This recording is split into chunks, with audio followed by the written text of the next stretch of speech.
Hi செல்லக்குட்டீஸ், இன்னைக்கு என்ன சமையல்? டே 67 தான் இருக்கும். காலைல ஹஸ்பண்ட் வந்து புல்லட் காஃபி வந்து போட்டு கொடுத்துருந்தாரு. நல்லா செம்மையாக இருக்குது. நீங்கள் ட்ரை பண்ணியிருக்கீங்களா அப்படின்னு சொல்லிட்டு சொல்லுங்கள்.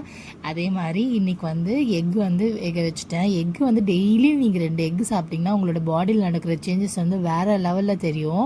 கண்டிப்பாக நீங்கள் ட்ரை பண்ணி பார்த்துட்டு எப்படி இருக்குன்னு சொல்லுங்கள். அதே மாதிரி வந்து இன்றைக்கி ஸ்நாக்ஸ்க்கு வந்து ஸ்வீட் பொட்டேட்டோ, அதுக்கப்புறமேட்டுக்கு வந்து நேந்திர வாழைப்பழம் நல்லா வந்து வேக வச்சு சாப்பிட்டிங்கன்னா செம்ம டேஸ்ட்டாக இருக்கும். நீங்கள் ட்ரை பண்ணியிருக்கீங்களா? ட்ரை பண்ணாதுன்னு கண்டிப்பாக ட்ரை பண்ணுங்கள். அடுத்த வாட்டி நேந்திர பழம் வாங்கினீங்க அப்படின்னா ஸ்டீமரில் போட்டு நல்லா வேக வச்சு சாப்பிடுங்க. இட்லி குண்டாவில் நல்லா டேஸ்ட்டாக இருக்கும்.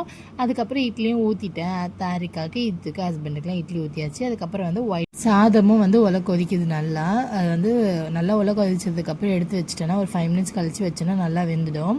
அதுக்கப்புறமாட்டுக்கா வந்து சுண்டலும் அதுக்கப்புறம் வந்து பச்சைப்பயிரும் போட்டு ஊற வச்சுருந்தேன். ஸோ அதை வச்சு குருமா மாதிரி பண்ணிக்கலாம் அப்படின்னு சொல்லிட்டு, ஏன்னா இட்லி தோசை தானே இன்றைக்கி காலைல டிஃபனு. ஸோ குருமா வச்சுட்டா அதுக்கும் ஆகிடுமே அப்படின்னு சொல்லிட்டு தான்.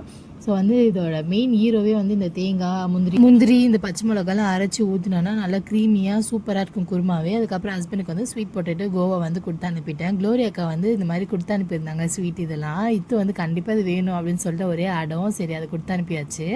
ஹஸ்பண்டுக்கு முட்டை தோசை ஊற்றி கொடுத்துட்டேன். அதுக்கப்புறமேட்டுக்கா எத்துக்கு வந்து குருமா வந்து போட்டு நல்லா கலரிட்டு அதுக்கப்புறம் ஒரு வேக வச்ச முட்டையை வந்து நல்லா வந்து கட் பண்ணி போட்டு கொடுத்து அனுப்பிட்டேன். அவன் சாப்பிட்றானா இல்லையான்னு சுத்தமாக ஒரு ஐடியா கூட இல்லை. நாளைக்கு ஒரு வீடியோவில் பார்க்கலாம்.